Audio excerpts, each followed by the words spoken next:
sounds really loud, but I'm not too sure.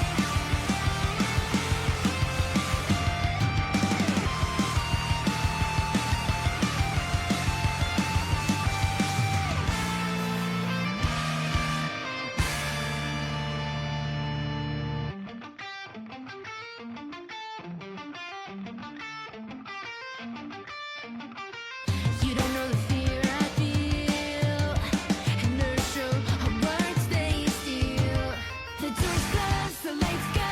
I don't know how to open up. The light bulbs, the windows. I don't know how to trust my gut. The doors close, the lights go. I don't know how to open up. The light bulbs, the windows. I'm living in fear and loathing. I'm what the future's holding. No camera needs to hold me. No strength to grab or worry. No active guy can save me. I'm nothing around to stop me. I just sheep in lion's clothing.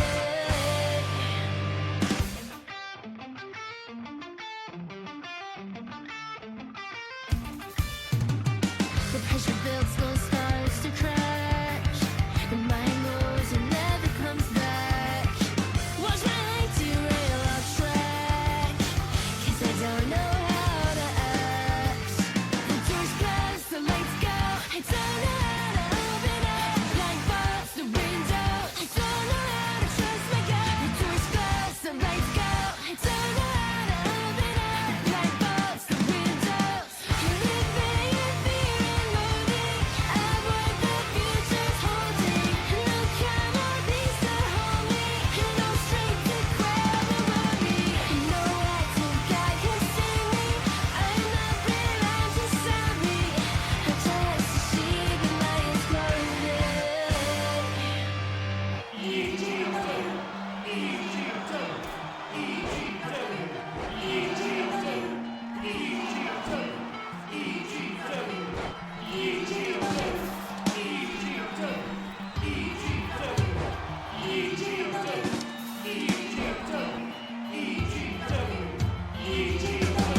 It's all about the execution, but I've got no conviction yet. It's all about the execution, but I've got no conviction yet. It's all about the execution, but I've got no conviction yet.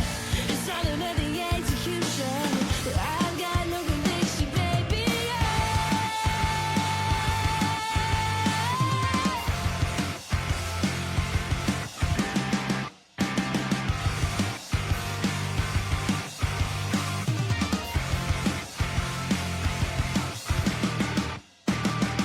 I'm left all alone.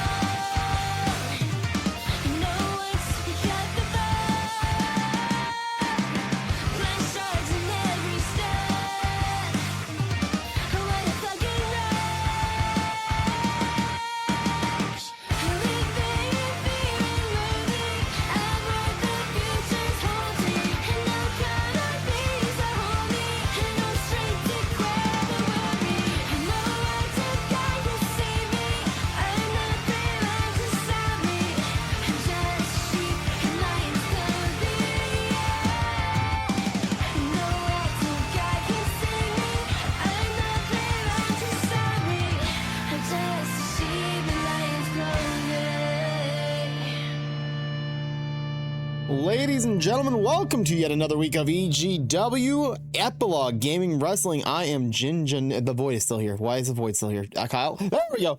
Oh my god, We're the here. Void. The Void is terrifying. it's- I don't know if I like The it still. void is there forever to bring us back. It's a black hole of reverse ordinance. Like we're spit back out into the people, so it's good. It's wild. I never knew I was doing that much damage to you. It's crazy. It's always the void, but what we can't avoid is another week of EGW wrestling here, your Wednesday night or day, wherever you're from. Welcome on in, everybody. Jam-packed, action-filled, establishing new feuds and a lot of wrestling to be had for you tonight for your enjoyment. It's gonna be a good show, Ginger. Oh, it's going to be fantastic. Tonight, we're starting off as the business relations of Sin and Ross are finally coming together as they take on Hatchin and Catchin. It's going to be really strange seeing Sin and Ross doing tag team wrestling. Last time we saw Sin in a tag team, well, it led to one of the best rivalries this entire company's ever seen. You know what? For what it is worth, and even Sin, coming to my aid at a point in the past, Sin always having the use of his credit card through our superstars for their pyro. Well, you know what? Here's Ross, who used it for his dime to go on vacation quite earnestly and honestly the entirety of his entire championship reign the first go around. So why not better pair the two up so that this way when they go out to eat and stuff like that, Sin has to pay anyway. Perfect. True. But, Hatchin and Catchin kind of like a little bit more on a roll in EGW. I mean, it's been a little bit better in the past couple weeks, and we're never going to break up that tag team. So what better way to get them started, Ross and Sin, than going up against Hatchin and Catchin? Oh, yeah. Yeah, and I mean, more matchups, more rivalries to be started. Differencing, like, pretty mainly in a lot of the fighting aspects of these two superstars. But one end takes on GodofBeaverz with Peepus in mouth, in tow on the ramp on the way down. I mean, could you get any two more starkly different wrestlers than one end versus GodofBeaverz? It's going to be interesting because GodofBeaverz is definitely this more ground and pound wrestler, but we know he can fly through the air with very good ease at that. But one end, it's second he starts to go, it doesn't stop until someone physically stops that man. So I'm excited to see the contrast of styles 100%. For sure. The other contrast of styles you got next is the triple threat match. You got Turk and Timbo finally come back to EGW as they take on Kiako in what could be like basically it's a Turk and Timbo. They were a tag team for a little bit there. Turk a little, cold towards Timbo. Timbo kind of just was there and Turk was just like, ugh. Kiako, well, she's here. She's here to spread the cheer and love of emotes and book sales and other things, and yeah. Yeah, I mean, like you said, Turk and Timbo, I mean, really it was kind of like the resurgence of Timbo that actually kind of ended up being something out of that tag team. It turned into singles competition again. Turk doesn't work well with anybody or anything besides a set of steel stairs. Wow, say that 5 times fast. Right. And honestly, I mean, this is probably the perfect opportunity to bring those steel steps back into and causing someone to bleed because it's a triple threat and anything goes. And you know what? Kiako might be able to pick up the scraps if those two are scrapping at each other, which is kind of the way that maybe she wants to have it happen. Doesn't want to mess up the beauty of that face and can kind of just, take control of whatever happens in the matchup. Yeah, as a beautiful person, I understand not wanting to ruin the moneymaker. You don't want to ruin that. It's understandable. I get it. What? Am I wrong? No, you're beautiful. Thank you. Or you're beautiful.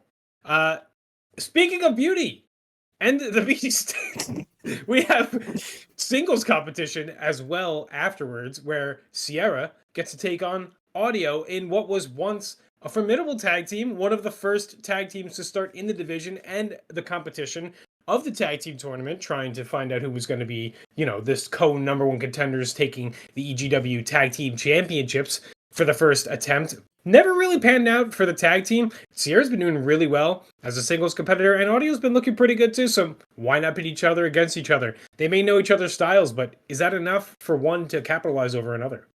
It's hard to really say because Sierra has been on this hot streak. She gave up this nice bubblegum pop, all about friendship, sparkles, and glitter for this more edgier, darker, brooding fighting style. But Audio still holding on tight to that rainbow plus ultra vibe, and he hopes, I don't know, honestly, I imagine he hopes that he can bring back Sierra to that fun-loving, glittery bubble pop that she once upon a time was, but I don't think Sierra wants to go back there. Literally a tale of who wants friends versus friends. You know what I'm saying? You know exactly what you're saying.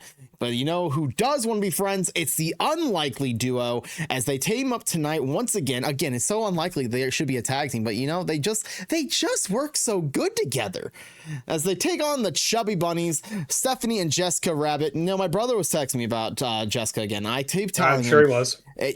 You can't date her. It's not likely. It's not going to happen. Just not worth it. Please, my friend, stop. He's not even talked to her. So how's he going to date her? Listen, he has it in his mind where she is the most beautiful goddess of the entire world, and he is going to date her and become the hottest god of the world. I'm like, all right, buddy, you're kind of like a left foot, but it's all right, bud. It's weird. But regardless of that, Chubby Bunnies and the Unlikely Duo have had a great tag team appearances left and right from one of the first ever tag teams in EGW period versus, like I said, they're just unlikely to work together. This fun, happy, go-loving, silly Billy Dim Sum and this dark, evil hellion.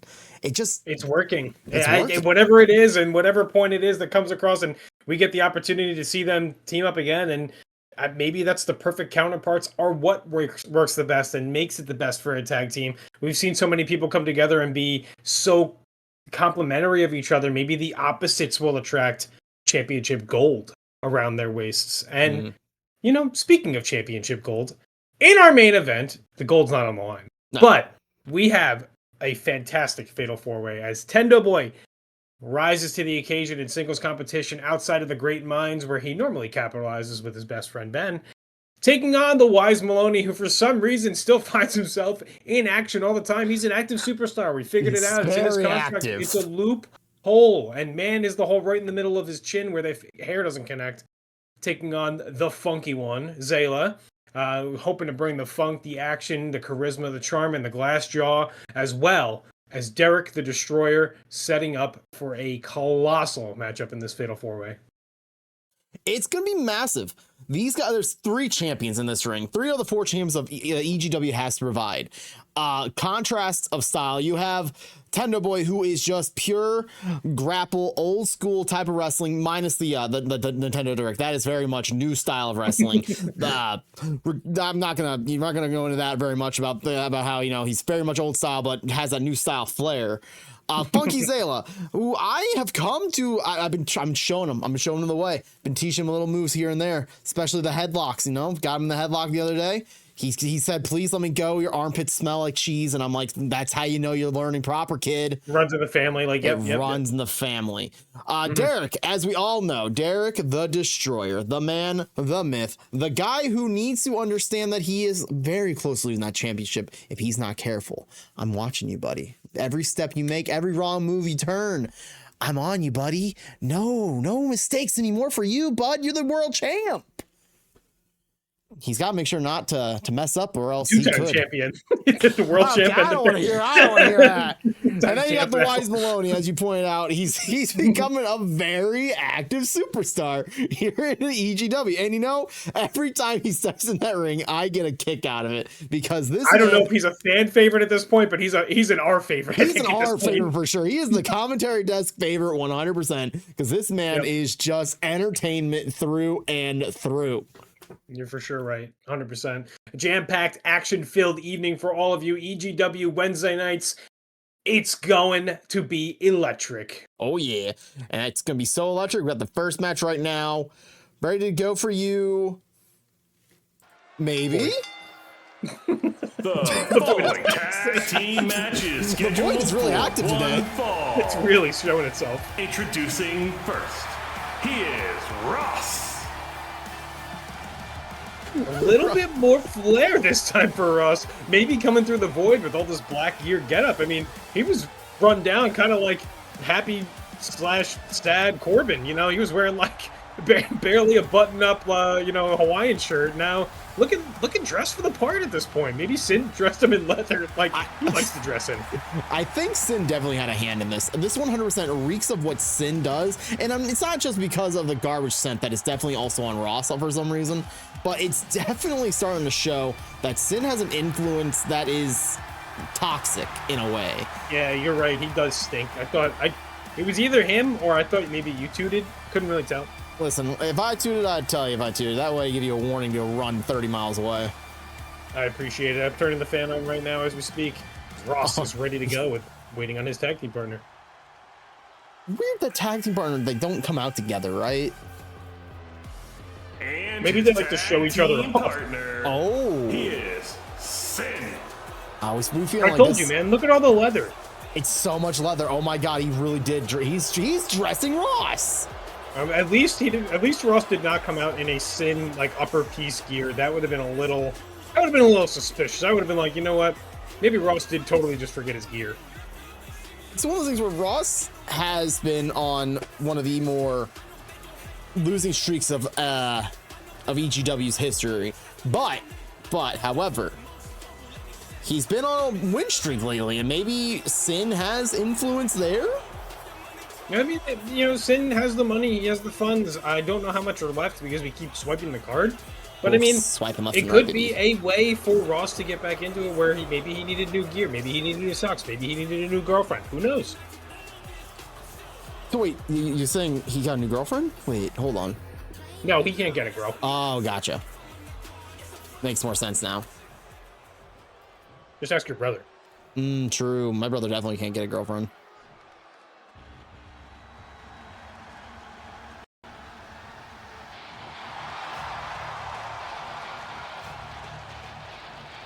And their opponents, the team of Falcon and Yogi! Exclamation mark join in chat now.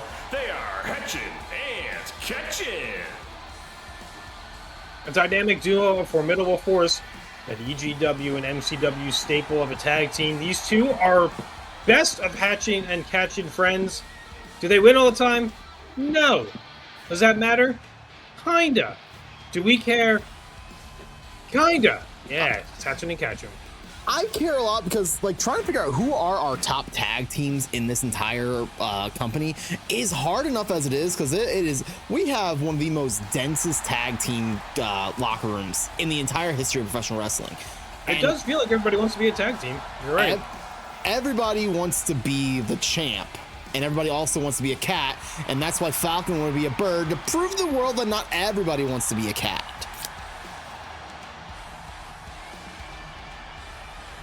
But the cat's got your tongue.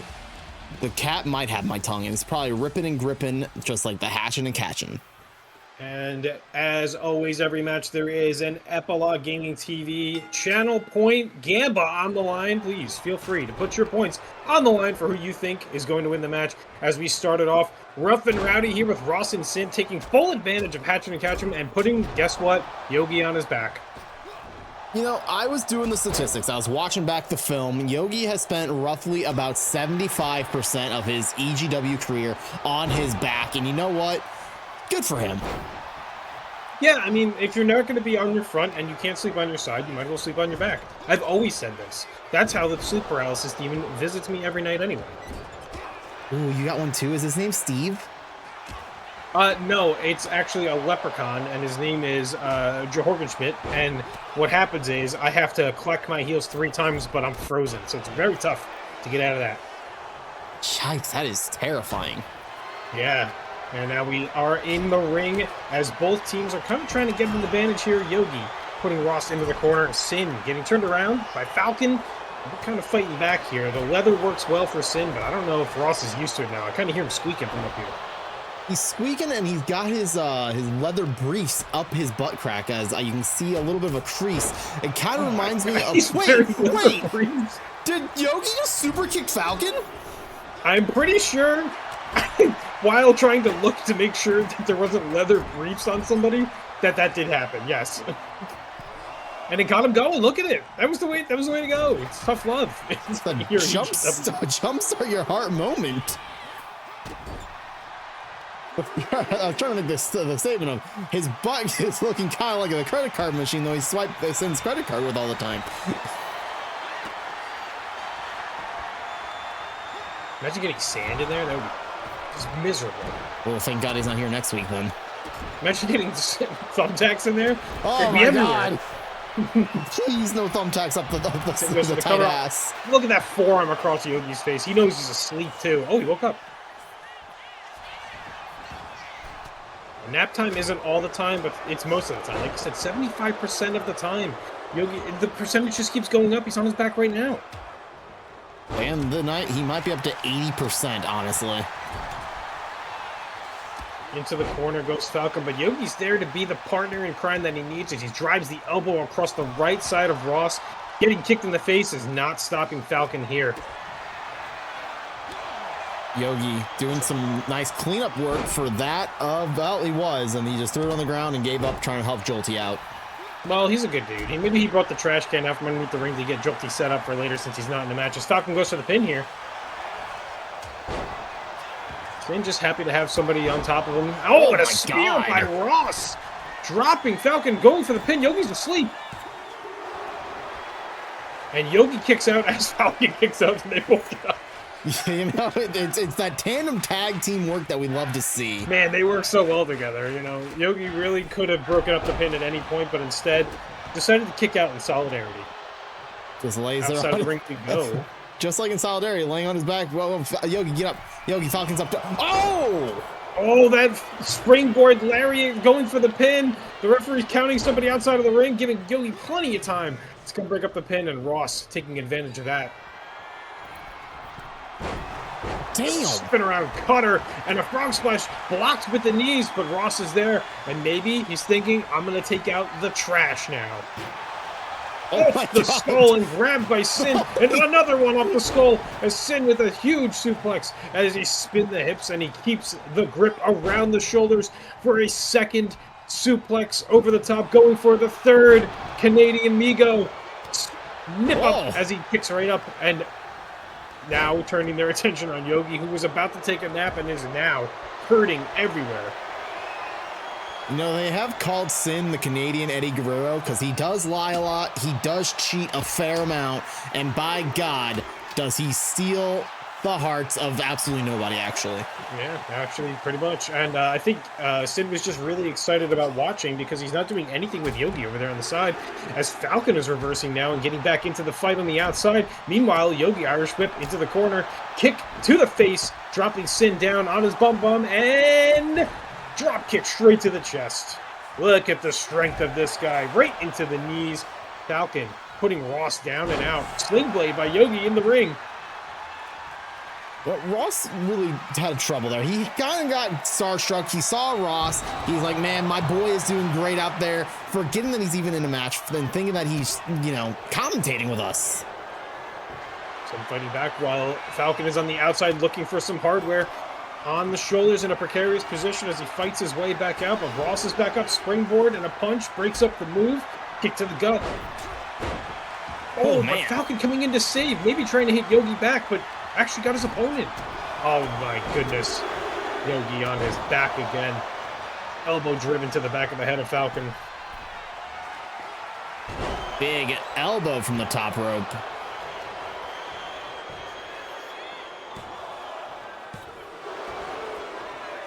2 count is all we get here is Sin. It may be a little bit perturbed by that and not disturbed. Off the top and a knee to the face and a double pin attempt here. And neither will go down. The ref could not continue counting because this is a video game for them. You know, the fact that he had a unison pin like that and almost unison kick out reminded me of the Miz Taraj. Oh, no, not Miz Taraj. It was Miz Dow. That was his name. Yeah, it was like, oh my gosh, and there's thumbtacks all over the side of the ring. But you know what? It was Sin's bill. You might as well put him down wherever he wants. Suplex package, driver down. Falcon is going for the pin. Just a 1 count. The referee distracted on the outside as the attention was taken away, starting the count on the outside. Whew. Jeremy getting bumped into there. Poor Jeremy. We got to send him on vacation one of these weeks. So that's Falcon up. Falcon breaks it down. You know what? He needs a vacation after a lot of these thumbtacks he has to like get around and kind of Yogi broken wide open. But Sin's down in the ring and Falcon goes for the pin. Got a 1. Ooh, and a boot across the face, running straight through as Falcon just has to roll out to get the safety as Sin grabs a wrench and Yogi with a kendo stick over the top. Oh, and another shot. Oh my Busted God. open and ready to go and breaks the stick. Looks like that was over Sin, but he picks up Ross. Wants to get somebody back into the ring. Just absolute carnage all over the ring. The shattered kendo stick. Oh, and a knee to the face. Oh man, so much happening right now. Would you look at that? Oh, and a running knee by Falcon. Goes to the outside. Springboard. Frog splash. Wants to probably go for the pin, but Sin is right there. Not happy about that. Well, when is Sin ever actually happy, to be fair? He just always kind of this dour mood, and he's just upset every day that we're spending more and more of his money. I don't think this man knows how to be happy. I think if it's his own self spending his money, he's fine. But I mean, he can't stand when people are spending money that isn't theirs. As Yogi's trying to pin Ross. Not a 3 count this time. Oh, the Destroyer. Oh, but Sin up and over goes Falcon. And who gets the pin attempt first? Oh, Yogi was ready for that one. He wasn't asleep.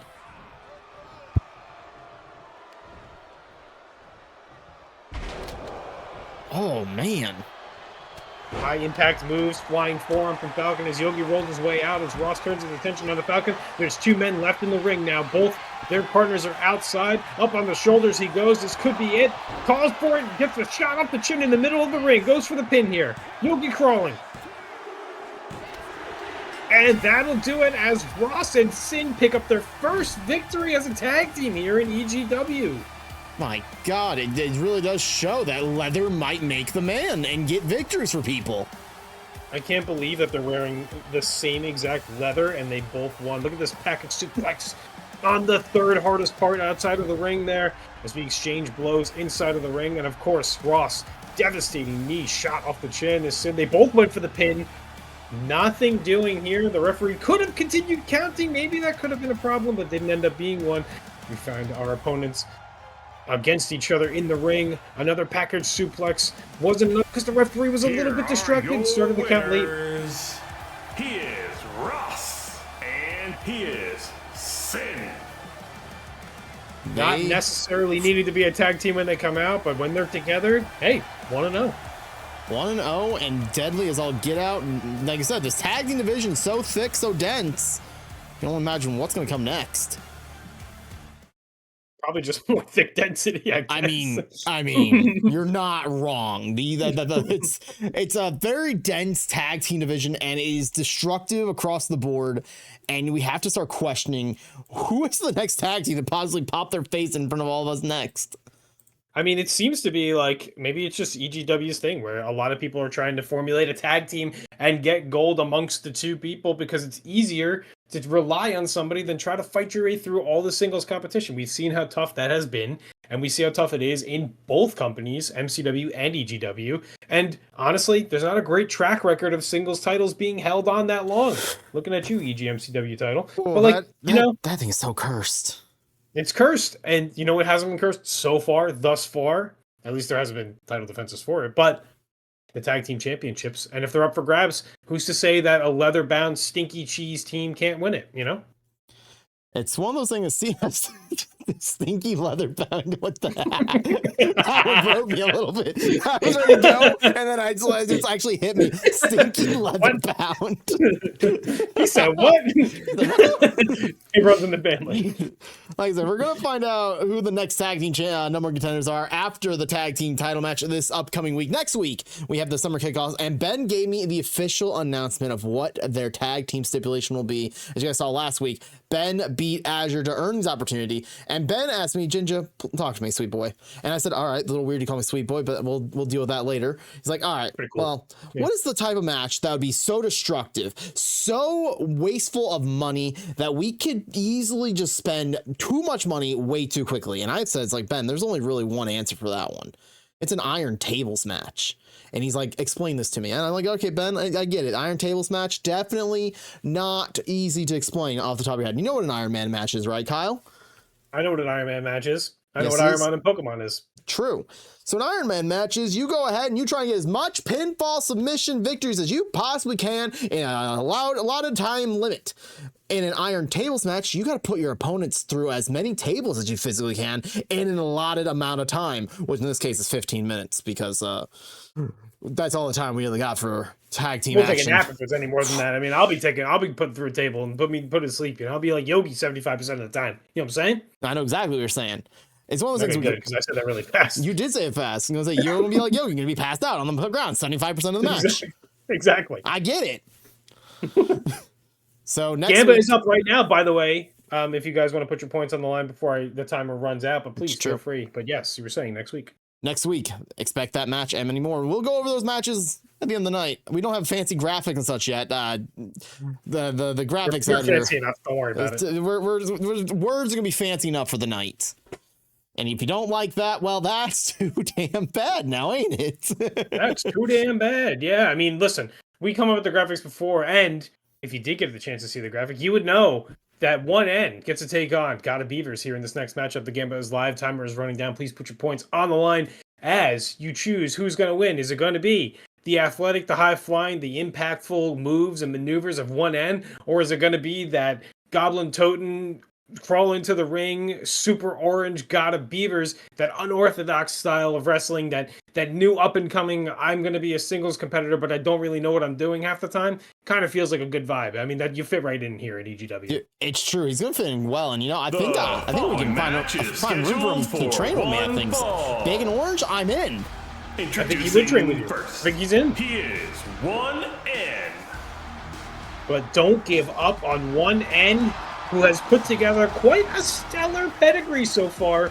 Whether he's in singles competition or he's in tag team competition, seems to be putting on a show, dressed for impression, to impress, and then when he's in the ring, dressed to unrest or something, whatever they say. I don't know. It's hard to say, because when you dress to impress, you're always getting ready to undress. So the reason you're dressing to impress is so that you later can undress to impress them with something else that is very in the range of fallacy. And while we are speaking, I'm bringing it up on Roblox right now. Look how cute I made it. Oh my Dressed to god! impress, baby. Dude, I call this one 1N. If they don't give that a 5, I'm gonna call rigged. What's a 5? Oh hell yeah! Like $5? No, that's 5 stars. They rate it out of 5 stars, right? Is that how this works? Like somebody Oh, like a Dave Meltzer match. Exact. Well, no, if it was a Meltzer match, it'd only be about maybe 2, maybe 3.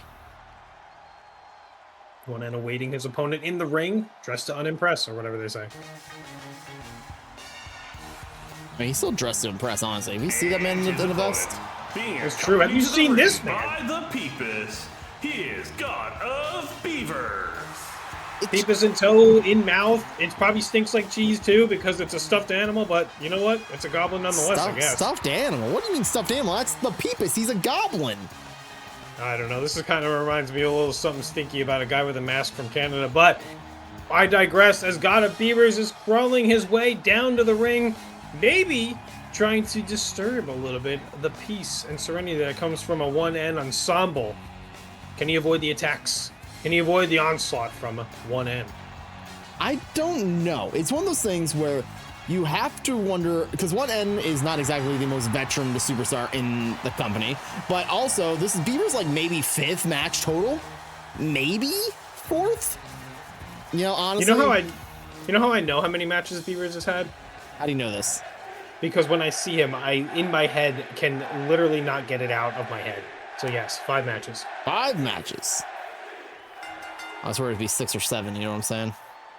Oh, well, he's getting there. Beaverz versus 1N as they size each other up here. A little bit of a bigger advantage here on GodofBeaverz as they lock horns, as they say, hands behind each other's heads. A little bit of dance moves going on. I don't know how Beaverz really goaded 1N to trying to test his strength. I don't really think you want to try and do a test of strength against a man who is literally about a foot taller than you. Yeah, it's not really his style, but roll up right here quickly, a 2 count. Man, a nice bridge, and that's the athletic that we know from 1N as he tilt-a-whirl, head scissor takeover. Oh my goodness, Beaverz, outstanding moonsault there, and then from the middle rope as well. He's so quick. The agility and destruction on the path of a man who has nothing to frickin' give but his all. Yeah, he gives his body on the line. He gives all the energy and effort here. Size advantage be damned. Snapmare takedown slides around quicker than you can blink. And Beaverz is down and on his back looking like Yogi. Oh, man, do we need to have a stat for every single wrestler who has the most time on the ground? Well, we all know Yogi has the #1, but it's feeling like at this point we have that might be a 3rd column in the stat sheet. Yeah, I think the closest we're going to get is someone to half the length of Yogi being on their back. You know, no one else goes out on their back that long. Beautiful slingshot DDT by 1N, dropping GodofBeaverz hard on the ground. Did you see the size of Beaverz' left thigh that 1N had to put his whole forearm around to pick up? That's crazy. Probably crush a watermelon with that. I don't know if it's possible. Can we have a watermelon crushing match? Because I have someone from MCW who could probably outdo everybody on both rosters. Top rope moonsault springboard. It's so quick. It's so fast. Out of the barrel of a gun is 1N is shot out. Irish whip off the ropes. Up and over he goes. And a spine buster, dropping the behemoth down. Is he about to do the people's elbow? This isn't just the people's elbow. This is the one elbow. Oh. Nope. It's a Whoa. moonsault again, straight across the chest. And he is so athletic and so quick with it. You just never know what it's going to pull. You thought it was the people's elbow. He hit him with the whole damn body. He was doing everything that Rock would normally do. Kick him in the shoulder, center him in the ring, and then does that. Like, Rock would never do something like that. Yeah, well, sometimes rocks become pebbles, and pebbles become irrelevant because they get washed away by the shore. But one thing is for certain, one end does not go away. He keeps the pressure on as he's waiting on the outside, calling for Beavers to stand back up. Beavers vertical. One end, not so vertical. He can fly, but he misses and flies further than he thought he needed to go as Beavers is trying to take the fight back to one end as chops across the face, slapping. This is one of my favorite things, because if these two do not have a hockey fight, I get to boo them both. Oh, we know what happens when Ginger boos people. He doesn't book them for 3 weeks. It's true. We don't want to get booed. Catering loves when I start to boo people, because then they can start making food. One end would prefer to get hit and throw a chop back. Yeah, hockey fights! Let's go! Gentlemen, congratulations on your booking for next week. And these two are definitely earning spots at the summer party that's going to be happening for 2 weeks. Oh my god! Red Scissor takeover, flips him through, hip hop NA, drop kick right on the button. Chin up, it's going down. Scoops the huge leg. Dude, just call one end freaking Kesha as he's yelling timber as he chops down the giant behemoth known as GodofBeaverz. Have you seen anybody that one end has even gone up against where you thought, man, he doesn't have a shot? I feel like everybody he goes against, he has a real opportunity to get the pinfall, not only just winning as a tag team, but as a singles competitor. He has the look, he has the style, he has that athleticism, and it's going to be just a moment of time where he has to make like the ultimate decision. Do I want to be a singles competitor, or do I want to take my brother in wings and scales, Lucor, and go towards the tag team supremacy top? And you know, I don't want to. I don't think it matters which way he goes. He's just going to impress no matter what. Listen, I'm not here to drive a rift between a tag team partner, but singles competition looking pretty good. Scoops the leg here. You hit the dote and then the book. The dote and book is dangerous, and Ben, we know how dangerous because Ben stole this finishing move from him. Barreled up, aimed down the sights, Irish whip into the corner he goes. Oh. But fighting back is Beavers picking the legs up just in time. Springboard, shoulder tackle, driving one end into the mat. I believe Beavers calls that the pounce as he just pounced on top of one end and now ow.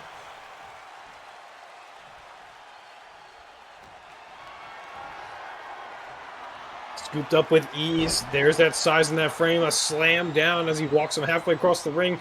And now going to show off a little bit and go sky high. Can Beavers fly? Beavers do know how to fly, especially when it's the beaver roll. Oh my god! Looks like it impacted directly on the chest as he scoops the leg up. This could be it. Oh, and a two and a roll out of the shoulder. Could you imagine getting plopped on by that beaver? I would hate to even imagine thinking he land on like that. He is 6'7" tall, pushing 400 pounds. This man is destructive on so many levels, and that 630 beaver roll is just brutal. Athleticism coming out on full display now as he's trying to show back off to one end and be like, I can do that move too. A little tilt-a-war head scissor takeover. Scoops the leg here. No count there. Oh my god. One end not feeling that. Said, you better bring your finishers because this match ain't over.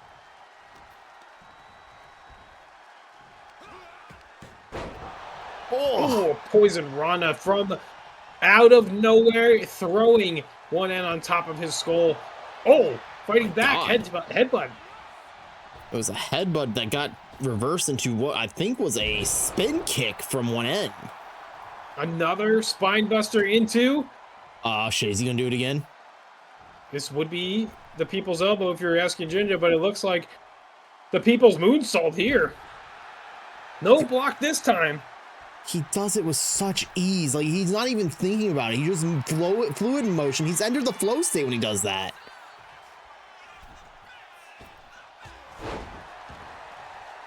Springboard clothesline knocking down Beaverz as he heads his way to the corner, calling his shot.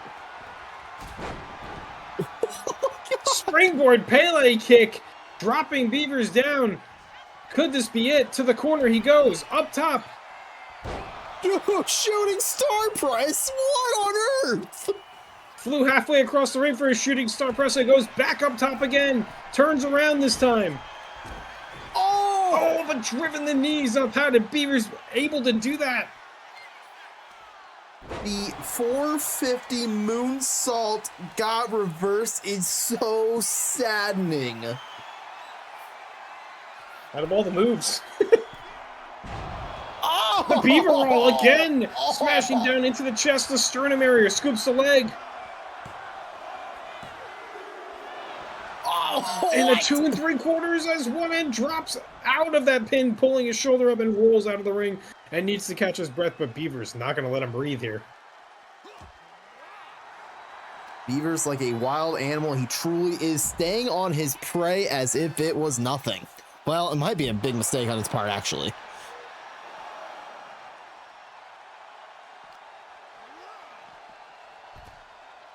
Big mistakes get met with big answers here as one end regains all of the momentum yet again in this matchup. It feels like every time something starts for Beaverz, one end just kind of grabs back the momentum. Oh, Michinoku driver dropping Beaverz down hard on the back of his neck. I actually can't tell if Beaverz has a neck underneath all that garb. It's a lot of hair and a lot of beaver pelts.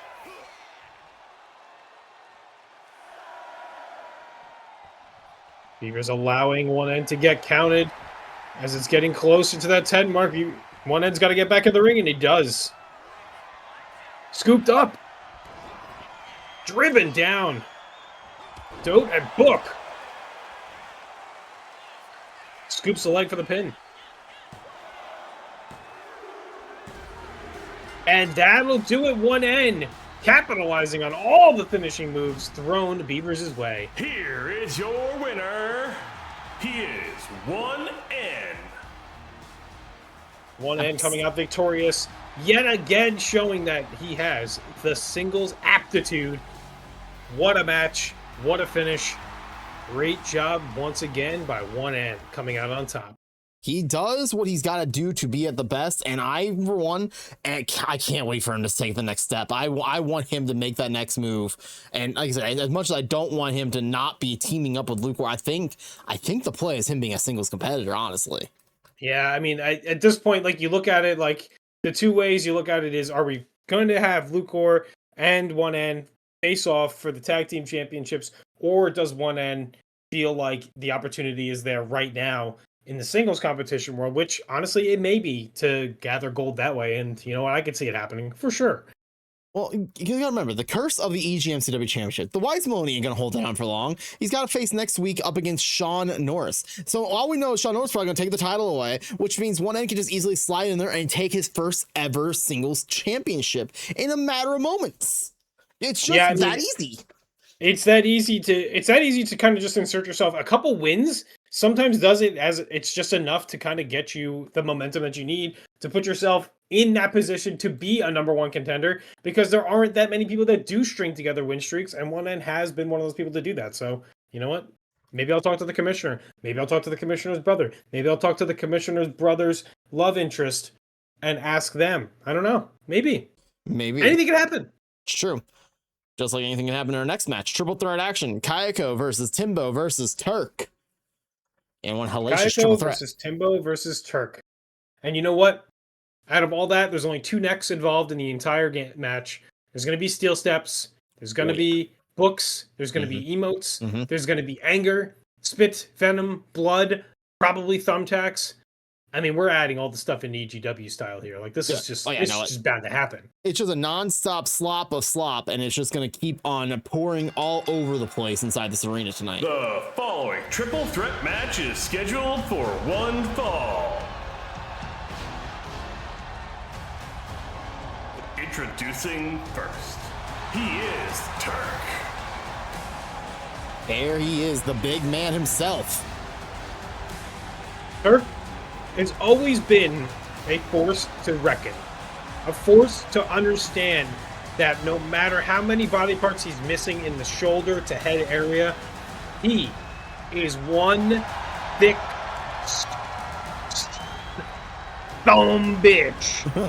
And if you feel like he's gonna win this match, put your points on the line. The Gambit is live for the triple threat action. Turk versus Timbo versus Kiako, as we watch him make his way down to the ring slowly but surely. Now, he may be thick, but I'll say this. Looks like he's been cutting a little bit. Looks like he is a little bit leaner in his thickness. A lot more upper body muscles versus the mid-gut muscles. You can't tell right there, unfortunately. That just looks like a rope. Oh, there we go. Yes. Turk maybe needing to kind of get some momentum in his favor, and cutting the weight might make him a little more athletic. Who knows? He was already athletic as it was, but I mean, oh man, I can only imagine this man flying that much more. And his opponent. First, she is Kiako Lee. There she The is. wacky waving inflatable bookmarks are on the stage as Kiako makes her devilish way down to the ring.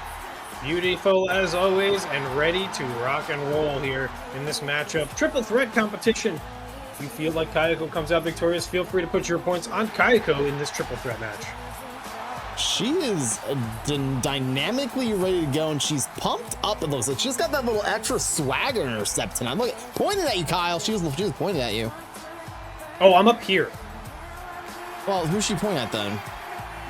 Maybe your brother? Is he sitting in the stands? He's waiting for the Chubby Bunnies to come Oh in. God! I swear to God, if Finch is out there, I need security to get my brother out of the arena on the double, please.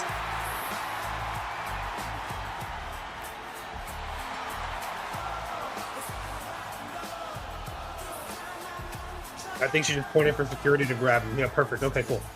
Thank God she pointed him out in the crowd. I'm so proud of her.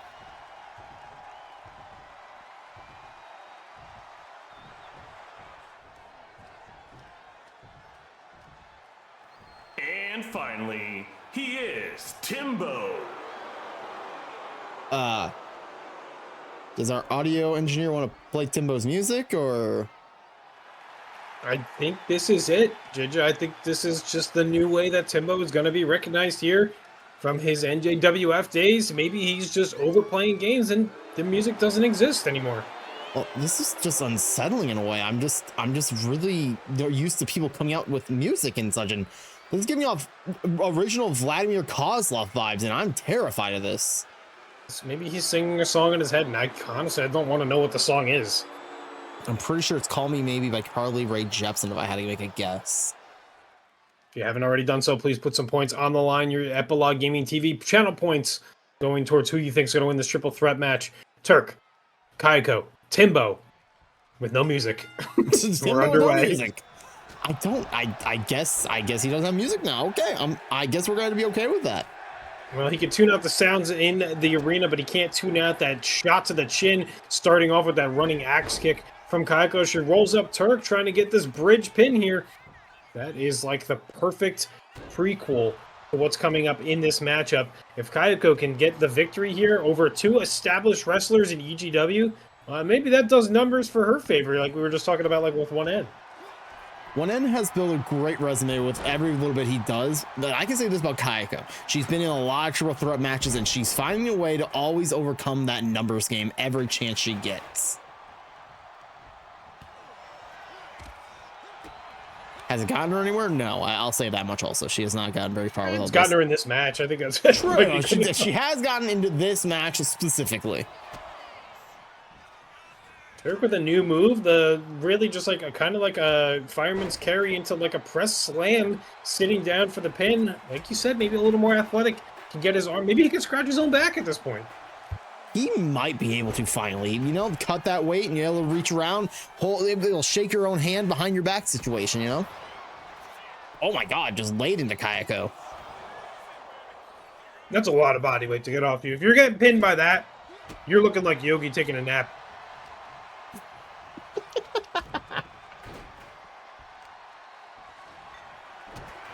Kiako wants to fix the attitudes of one of these boys with a never mind.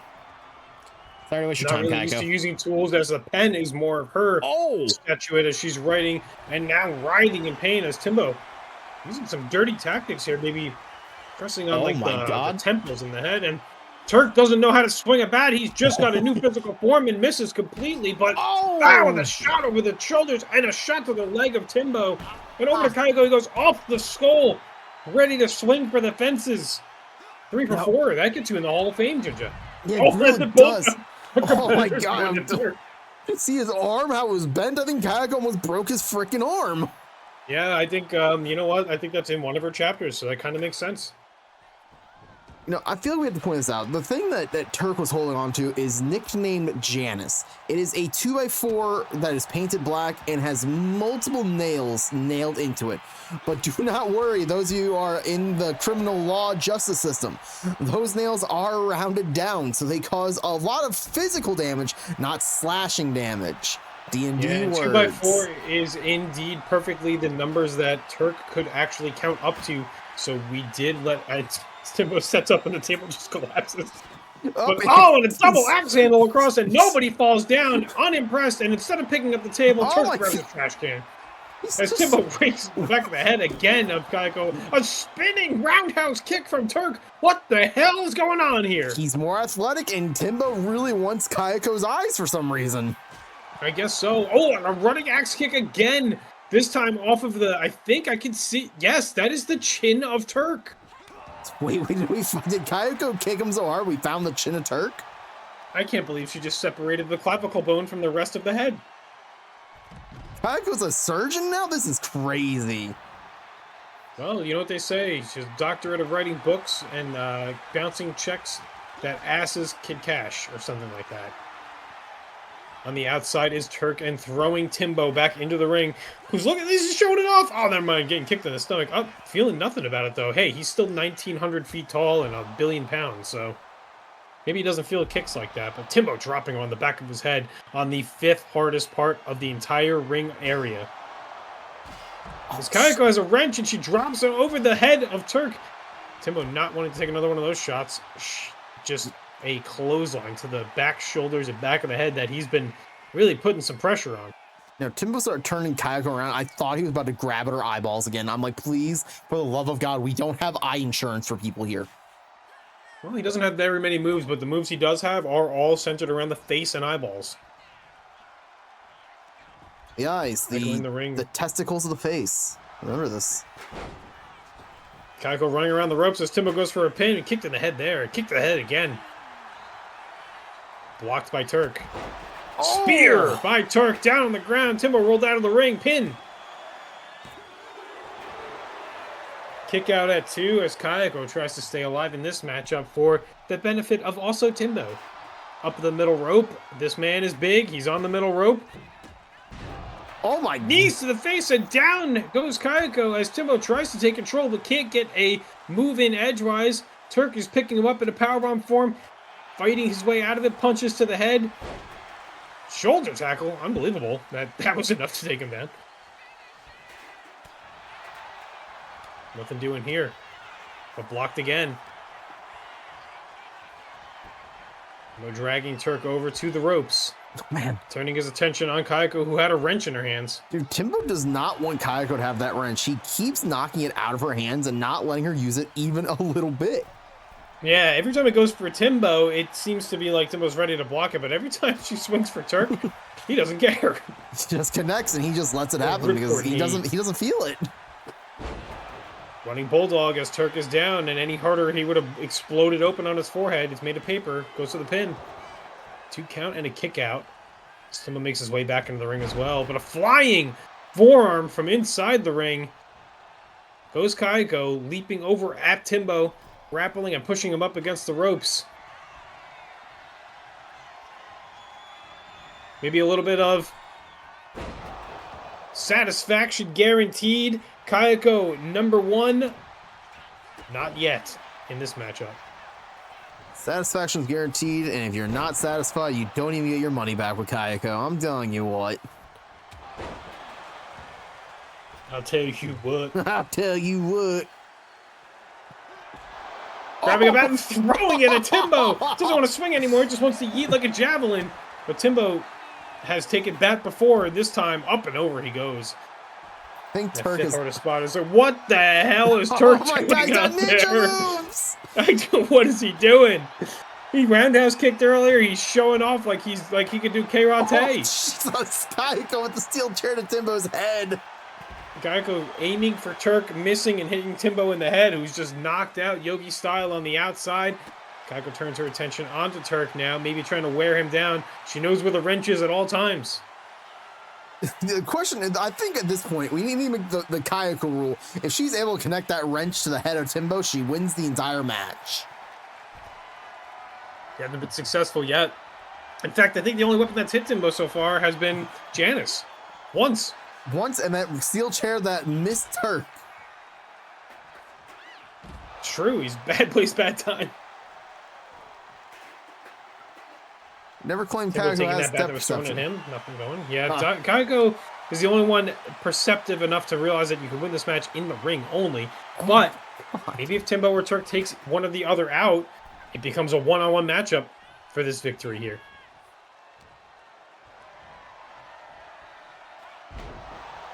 Neckbreaker, down goes Timbo in the ring as Kiako goes to the outside because she's yelling at the ground for something and finds Oh my Janice. God.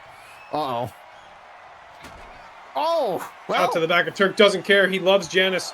Shot with that knee. Dropping Janice. Springboard! Oh Holy my crap. goodness! How is the ring still standing? Turk picks up Janice. Missing Kiako, almost himself in the face. Back chops and chops across the face. Snap down goes Turk. Falling down on Janice pretty much. Good thing they're rounded. I don't think he has enough hair. She's standing on his beard to do that. Crazy. She's doing the craziest things here tonight. Goes for the pin. Nothing doing. Timbo just kind of staring, was ready to break up the pin. I think they both attacked a Turk that wasn't there. And now they're back on each other here. Oh! Pile driver right on the area that Janice was in. There's probably some nails around there. And Turk not happy that Janice was used by somebody else.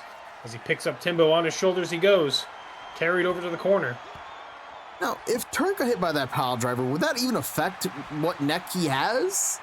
Well, it was separated from the clavicle earlier. If it gets jointed again, he's gonna have a tough time maneuvering. Oh! Oh my goodness! And a low blow from Timbo as he rolls the pin cover here. And a 2 count there on Kiako. Man, Janice got to see that first and front. That had to be devastating. Janice doesn't know how to react. She is in trauma state right now. Freaking low blow central, point blank. Oh man, you know, it does make sense. Timbo is wearing black and gold just like Beamancer. Turk maybe picking up the scraps here. Timbo's a little disoriented and... Ooh, 2.5 and a kick out. Kiako stays alive as Timbo tries to regain his breath after getting hit by that springboard attack from Turk. Timbo not feeling his new fancy moveset by Turk as he drops him on the back of his head and neck. Wheelbarrow into Bulldog there. Ooh. Timbo's flat out. Goes for the pin. Turk is not up. Referee can't find a spot to count from. You know, Jeremy might have just cost Kiako the match there. As Jeremy runs away, like, ah, He's shit. like, ah, fuck, I fucked up. I'm out of here. I done did it. It was me. Oh!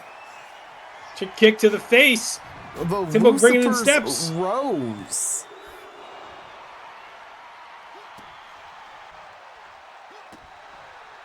The Rose doing damage, but not getting the pinfall as Timbo has now introduced steps into the ring. Picked up Spinebuster, just misses those steps, but goes for the pin immediately. Jeremy getting in position. Oh! And that'll do it as Turk is on the outside recovering and he wasn't able to get in the ring in time. Wait, does Timbo have music now? Oh. Would you look at that? when he wins, he has music. Who in production is fucking about? Someone's getting fired tonight. Might be Mr. Well, it Announcer ain't gonna guy. be me.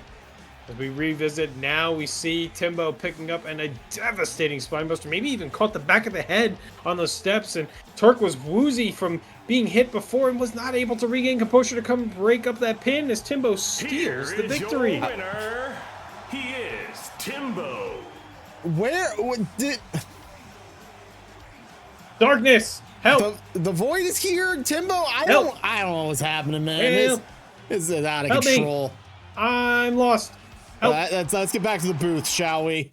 I don't know. I don't get what's going on. But who in production is trying to make a name for themselves tonight? Because I will fire. We will have to fire.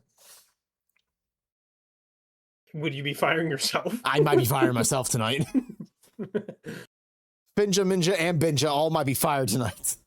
I don't know if I can run the. I don't think I can do it again with Finja. Please don't leave me. Please don't hear from Finja ever again, please. Maybe I would do it if, like, you know, you were coming back after like 20 minutes. You know, I don't know if I could do a whole episode. You know, he's just gonna be staring at paws, and by paws I mean people's feet. You know what I'm saying? He loves feet. We all learned this the hard way. But regardless, Kyle, you know my rule. I need a number. Last time was 3. I need number 1, 2, 4, 5, or 6. I don't think I've ever said 2. Let's do So 2. I'm going to say 2. Meanwhile, I'm going to put a prediction up in chat to use your Epilogue Gaming TV channel points to predict the next winner between Sierra and Audio, but ads are going to be running, please. Feel free to get up, stretch, get something to eat, get some water, whatever you need to do. If you stick around, be sure to check out some of our Epilogue Gaming stream team members on their channels. Galarian needs heroes like you. Those are very cute. It's not necessarily the size, it's, you know, what you do with the rod. So that was a great job. Look at this flounder, it's huge. Alright, I disarmed him, and now I'm going to disarm him Okay. with my great axe. Making a targeted attack. It doesn't like look at me in any kind of way, right? It's like it wants something. No. We're not keeping a pet hippo. I didn't ask you, okay? Oh, you know, I mean, I like to look on the bright side, but also, drugs and alcohol. Oh no, not spiders. Men. What do these men look men? like? Spiders. That's... What?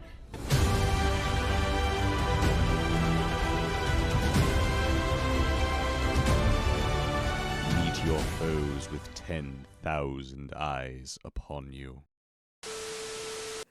In a world of dehydration, there is one thing that can help. Water. Drink water. Water. Water. Water. Water. Water. Water. Water. Water. Mizu. Water. Masa. Water. Water. Water. Water. Water. Water. Water. Water. Drink water. Water. Water. Water. Water. Water. Water. Water. Vasa. Water. Water. Hey, I'm Canis, a water dog here on Twitch, most well known for making sure everyone is hydrated. But I'm also a variety streamer, currently playing a wheel full of games suggested by chat, from Final Fantasy X to Sonic Adventures to One Shot. And if that sounds like your thing, well, I hope to see you soon. Hydrate like the whore you are. Hi everybody, my name is Dynamungo. My hobbies include cuticle care and e-network. Wait, what? Oh, wrong script. There we go. Anyway, if you don't know me, I'm Dynamungo, and I mostly stream Kaizo Ironmon and Roguemon, but I also dabble in a little bit of variety as well. Some other games that I played on stream include Ark, Halo 3, Madden, Kingdom Hearts, Castle Crashers, Elden Ring, Baldur's Gate, and a couple of others. I've been trying to collab more and do different kinds of games, but you'll most often find me playing Pokemon. I like to make connection a focal point of my stream. That's what streaming is all about in my opinion, and that's why I love playing Pokemon, because it gives me that freedom to stop whenever and just chat with you guys. I hope to see y'all around. Hey y'all, I am Rochelle Vex. I have been a member of EG since September of 2025. On my channel, you'll see everything from Baldur's Gate to various Minecraft challenges, doing great in hardcore, to Pokemon, and other silly antics. You know, I wasn't too far off, even though third gen's like my favorite. She ate breakfast, lunch, dinner, and dessert, okay? I'm very grateful to be a part of the EG community, and I honestly can't wait to see what 2026 brings us. So, I'll see y'all later. That was a cavalcade of multiple Epilogue Gaming team members that you guys should make sure to follow as the shout outs get rolling through. If you're not yet following any of them, I would like to say, how dare you? How dare you? How dare you? All of you. How do you sleep at night? Make sure you're following. How do you sleep at night knowing you don't follow some of the funniest people, most entertaining people? How dare you? That's all I'm saying. And honestly, I hope you don't sleep at night. That's what I have to say about that. That's what you deserve. But you know what? You do deserve a match between former tag team partners. Rainbow plus Ultra no longer together. It's now the Rainbow minus the plus Ultra, the plus Ultra minus the Rainbow. It's just how it has to be. Audio versus Sierra. It's going to be hellacious. Yeah, I mean, this is kind of like hit yourself up against your former friend, and maybe some people still think they're friends, and maybe foes works better for some people in this matchup, as we see a different side of Sierra being pulled out in the past couple of weeks, but also maybe a better version of Audio as well. So, I mean, it's anybody's game, and this is the first stepping stone into the singles career for these competitors to show, hey, we aren't a tag team anymore, so one of us has to excel. Who's it going to be? Who is it going to be indeed, as that action is about to begin right now? The following match is scheduled for one fall.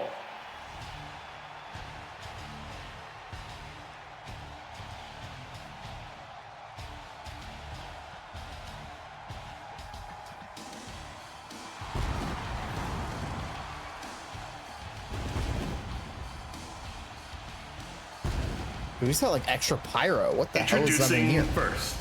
I'm just swiping. Every time I swipe Sin's card, it just goes, oh my my goes God. off when I swipe it. It's pretty crazy. You should try it one time. Oh my God. Here, I'll give it to you for the next time. Hell yeah, let's go. Happy Pride, EGW, as Audio makes his way down the ring. He doesn't wear the rainbow for Pride itself. He wears it as a daily reminder that he looks amazing no matter what he does. Happy Pride to everybody out there in the world, as Audio doesn't represent you, but that's okay. He represents himself, apparently. Look for the EG Pride corner. Don't look for. Oh my God! Oh, you swiped the card by accident. I didn't mean to, man. Oh, is it the touch to pay crap? Oh man. Yeah, well, the thing is I have it set up where I could just double click my phone, look, and then it buys things. Look. Ooh, smart. We're gonna get more Skittles tomorrow now because I just ordered them for us. Dude, Kyle, just make sure not to forget. We do need a metric Oh half crap! ton. I just ordered a metric ton of Skittles instead of thumbtacks. Oh God! I don't know if we can have a Skittles match. I don't know if that's allowed. I'll start bagging them when they get here.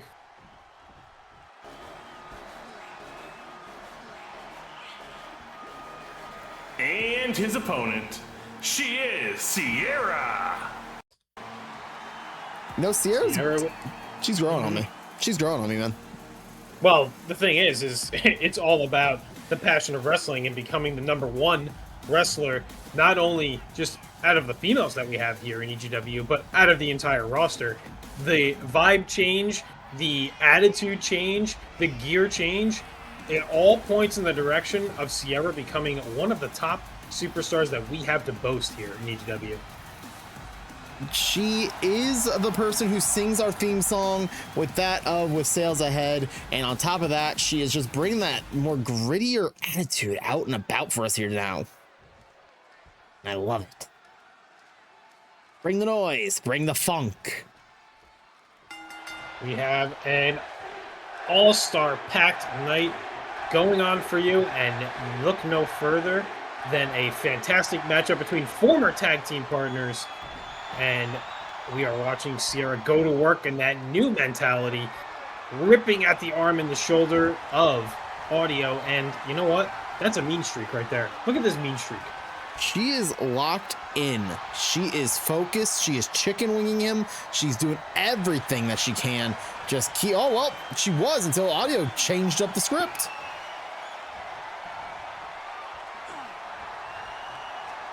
Audio says there is no script written unless I'm the one with the pen in the hand, except I can't chew anymore because my jaw's broken.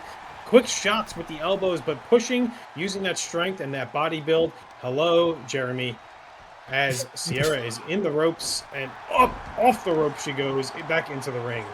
Jeremy really does not know what it is to have camera awareness, does he?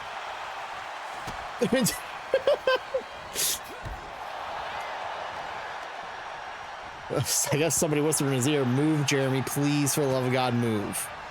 Well, they probably whispered in his ear, "Jeremy, we can't celebrate Pride Month if you're blocking the person that is dressed in Pride gear, Jeremy." I think he heard me. I think he might have heard you. Out of him here. Kick to the gut. Off the ropes, looking for it, but Audio quick enough to throw Sierra down to the ground, keeping her grounded. Nothing up in the air, nothing that he needs to fly and take shots from, because brute strength-wise, I mean, come on. Like, let's be real here. Oh! He might have brute strength, but that pop-up forearm strike, Sierra is just vicious on a different level. It's impressive. Every week, it seems like Sierra's doing something new or something different where she's pulling out a move that is more impactful each and every single time. I don't know who she's been training with, but she is getting some good pointers on how to just make a mark with every single move that you make. Not a single wasted motion out of Sierra here tonight yet. Well, it's okay. I had to fucking speak, didn't I? Well, to be fair, it is a tag team, former tag team, where they know each other's moves. It's not like this is foreign to either of them to watch these moves be thrown out. They used to practice, train, and ride together, but with the way that Sierra changed her whole outfit, attitude, and demeanor, it's maybe that's what needs to happen, is that these new moves that Sierra's pulling out, like this right here, situating and putting on the crossface, kind of like a chicken wing as well, grabbing up and under. Audio not feeling that one, tried to roll out of that quick. Audio's got to go back to what he knows, and that is to throw his weight around on the smaller opponent of Sierra.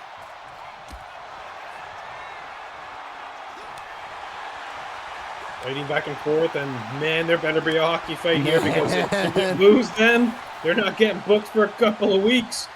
Be a bad start for these two. Like I said, the summer party is a 2-week-long event. You don't want to miss the party. You don't not get on the bus.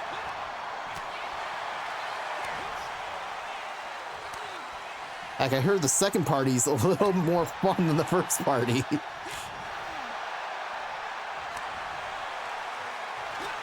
Hockey fight! They might get an invite to the party. 2 for 2 tonight, as Ginger does not have to fire or not book somebody. Catering stays empty. And the catering people that we keep on retainer are not going to be happy with us. Well, actually, they might be happy because they don't have to do work. They get paid. Thank you, Sense Credit Card. Thank you. They could do that. True.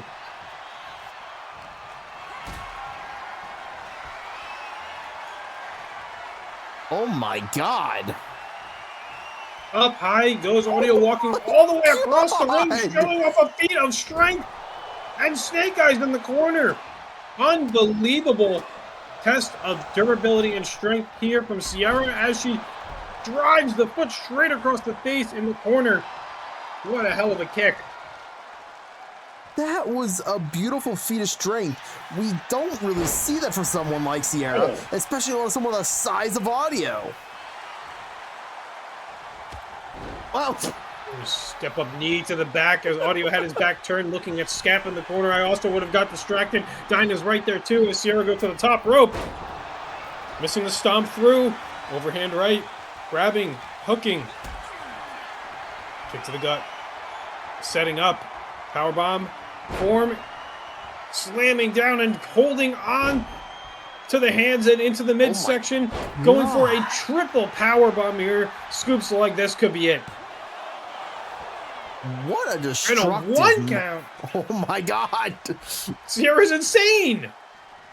Audio not happy with that. Up on the shoulders goes Sierra. This could be it. Time to tune her out there with his own version of his F5 here. Going for the pin here. And a 2 count there. 1 won't do it. Audio feeling full of energy and full of strength here. Running knee into the corner. There goes Sierra. Kind of taking a page out of each other's book. Strength from Sierra and quickness and agility from Audio. Sierra going to go back to the roots of kind of just driving all that force from the leg into Audio's face. Calling for him to get up on the top rope. She goes.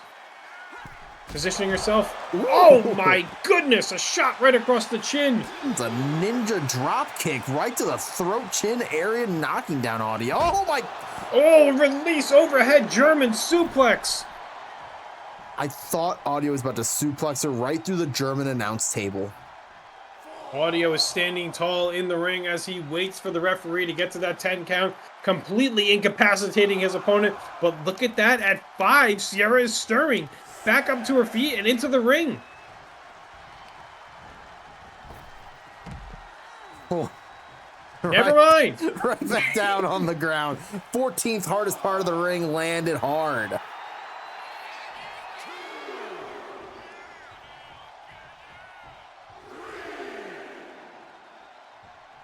Army up to a 3 count.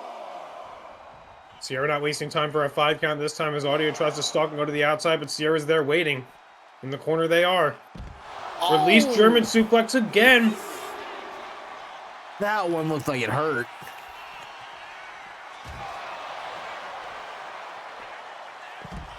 Overhead German again. Suplex City.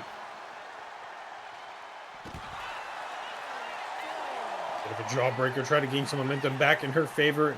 Sierra just throwing Audio over to the ice bar. And if you feel like you need a cool and refreshing environment to hang out in, please make sure to check out Yogi Ice Bar on twitch.tv. Audio regaining the momentum over here by the stairs as he uses the force of the feet pushing away and pulling on the arm. Trying to pull that arm out of the socket. Ugh. Audio will do everything in his power to try and get the upper hand completely on Sierra.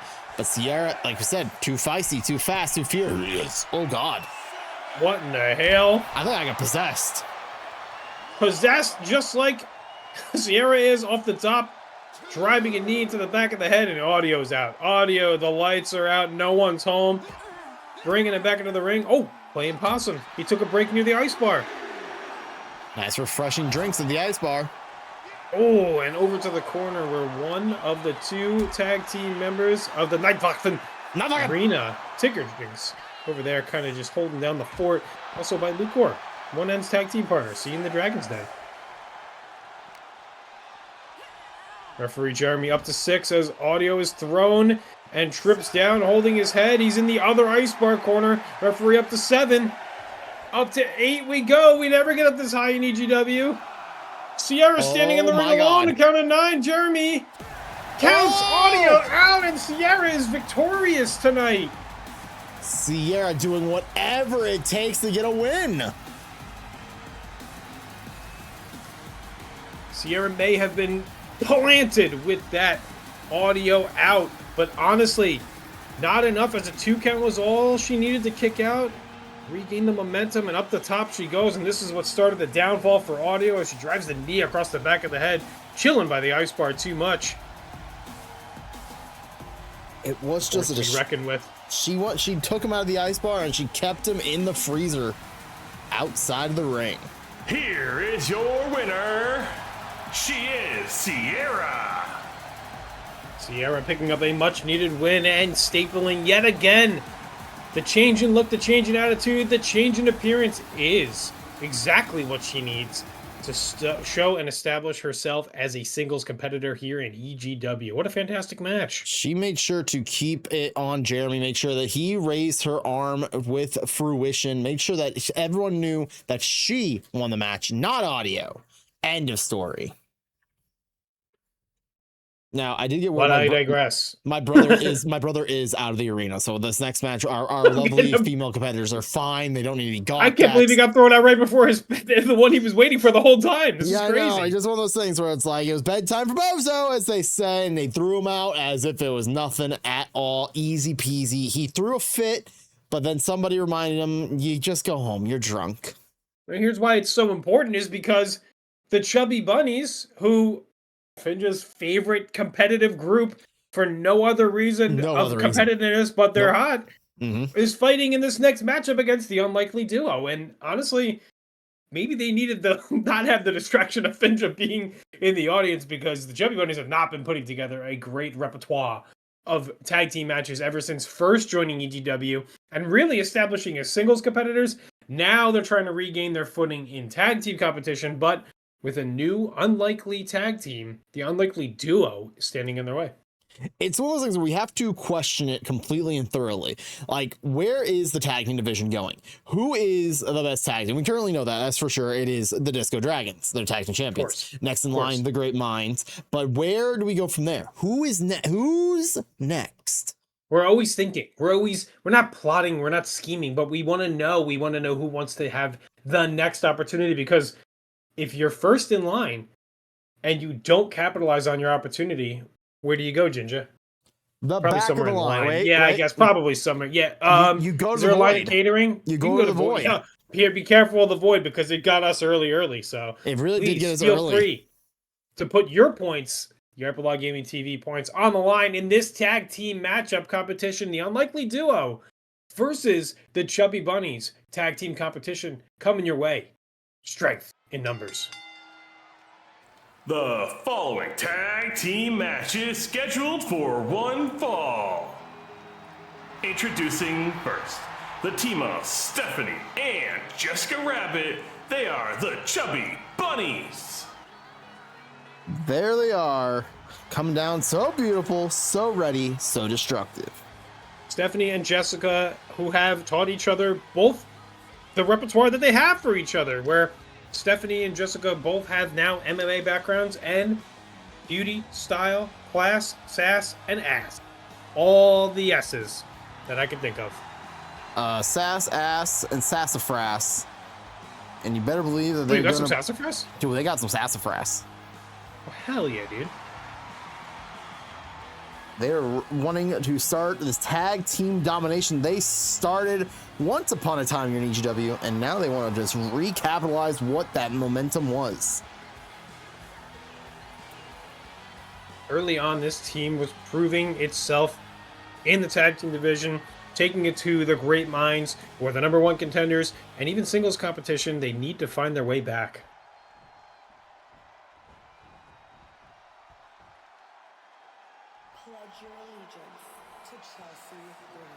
And their opponents, the team of the Hellion and Silly Billy Dim Sum. They are the Unlikely Duo. How was she? How did she get there? Oh my goodness! How? Look at this! The Hellish Powers making Silly Billy Dim Sum float down to the ring and then elevating her off the feet. Well, it looks like this tag team will get along quite nicely. Like I said, they're unlikely, but it seems like they're making it work. They found a way to make the Hellion-acious ways of hell and that of the Silly Billy Dim Sums work out very, poetically? Yeah, I mean, I'd say they look great together, but like the stark contrast in colors is kind of throwing me off. Kind of like these. Look, I put all 4 colors of the Skittles down in front of us. Oh, that is... They all have different colors, flavors, too, so this is going to be a nightmare when you eat them all at the same time. Yeah, you have these. These are the old ones that Sin used to have here. Thank you. No problem. As tag team action is underway, an EGW style of tornado tag team match with a shot across the face, and Hellion is dropped immediately to the ground. Just, you know, when you get hit in the mouth, sometimes you just gotta go down. Got the wind knocked out of Hellion immediately. Jessica with the hardest right of all of EGW, apparently. And Stephanie turns her attention onto Silly Billy Dim Sum and Hellion. Going down face first. The momentum is fully in Chubby Bunny's favor to start the matchup.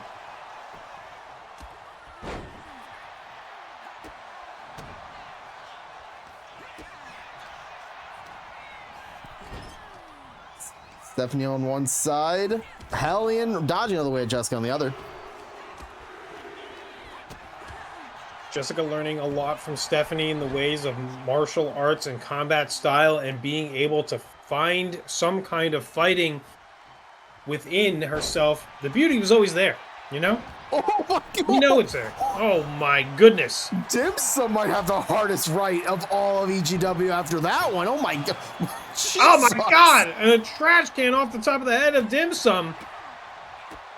Coming to the aid of her tag team partner, and this is where the veteran tag teams will come together and fight for each other. Headbutt off of Hellion on the outside, dropping to the ground.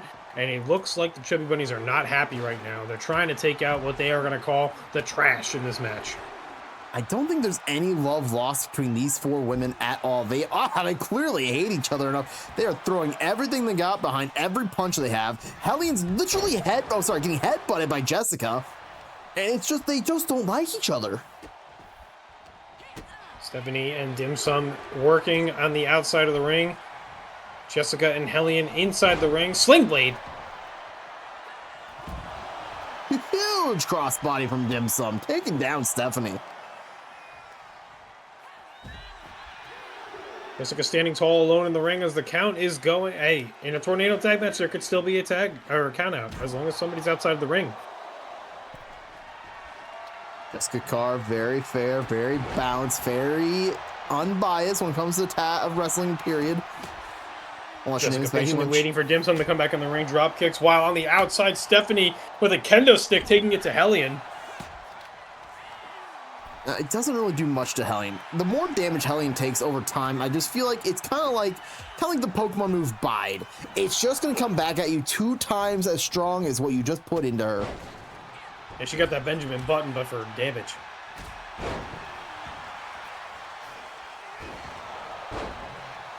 Running code breaker off Stephanie's face. Pin attempt.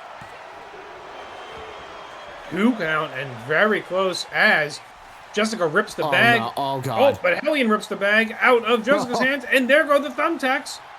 They are all over the goo of Epilogue. Oh, what? Dude.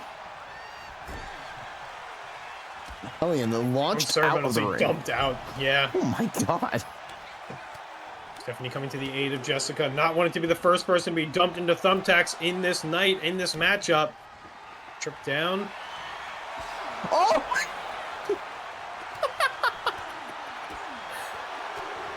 Jessica. These ladies know how to fight, man. This is incredible. Brutality on both sides. Hovering over those thumbtacks, Dim Sum kind of faltering and falling in them. Trash can picked up and dropped down. We don't care about that anymore. Goes for the pin inside the ring. And a 2 count there. Stephanie hovering over Dim Sum while Hellion's occupied on the outside by Jessica. It is a smart tag team strategy to have your tag team partner distract that of your opponent's tag team partner. Oh, God. Jessica, you're so lucky. Jessica getting planted by that devilish Hellion on the outside on the 6th hardest part in all of the ring. You know, Findra would be going crazy right now. That was, oh my God. You know what they say, shucky ducky, quack, quack, my friend. Oh, yes, man.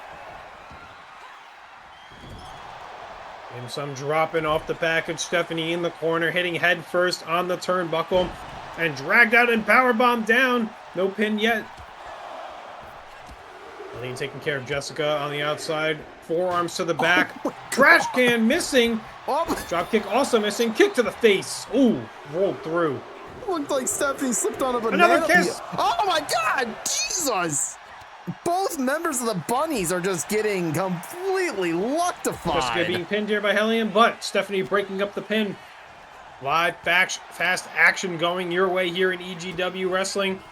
Kick to the gut there by Dim Sum. Off the rope she's going to go, but can't get there quite. But finds an opponent. Oh, suplex. Oh, a shot to the face. Pin attempt here. Just a 1 and nothing doing as Stephanie rolls through some of those thumbtacks, and Jessica being rolled through as well. Oh, and Hellion hitting her tag team partner. A little bit of a miscue as Dim Sum is out. Dim Sum, she hurt. She hurt real bad.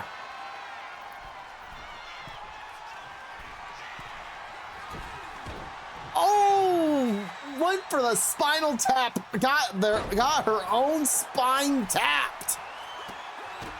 Things not looking good right now for Hellion, who's trying to roll out of the ring to gain some composure back, but right into the arms of Stephanie, who was there waiting. But Dimsum taking it to Jessica. Shoulder buster there on the outside. Trash can picked up by Dimsum. Missing with the throw. But it landed right side up, so I'm more impressed by that than anything else. The Professor Pep will be super excited about that.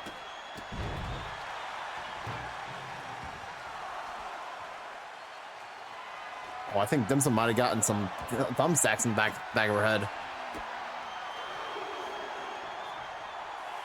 Well, now she's definitely got some in her butt, so. Oh, code breaker! Another running code breaker. Pin attempt. Oh, who's in the background? Hellion with a code breaker. This team is working well together. Unlikely duo, but they seem like they've got their moves down. They know what they're doing.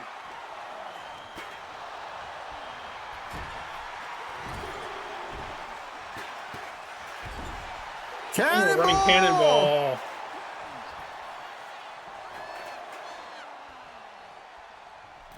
So the ropes goes Stephanie up top, and so does Jessica on the other corner, just opposite of us. Pin attempt here by Stephanie. Oh, that would have been incredible. What a scene that would have been. been That pin been successful. Chef's kiss if that would have landed perfectly. Another bag of thumbtacks being introduced into the ring as Jessica has found the co-sponsor for EGW Wrestling, metal pieces that stick into your skin. Yes, you can go to your local hardware store and also get your bag of thumbtacks and complimentary trash can, thanks to Whammo. We're on the outside here as Dimsum is just tossing Stephanie up against the side wall here. And another bag of thumbtacks! What are you doing, Jessica? Why? Really gotta cancel that shipment of Skittles if we're gonna run out of thumbtacks tonight. Jessica's just throwing them all on the ground like it's nothing. Stephanie telling that Jessica goes, gonna be in trouble, and a right hand opens up Hellion. To the middle rope she goes, calling for Hellion to get up. Jessica is also on the top ropes. Double team! And the referee is down from Jessica! Who just shot down Jessica? DDT! The Chubby Bunnies have the advantage, but the referee's out.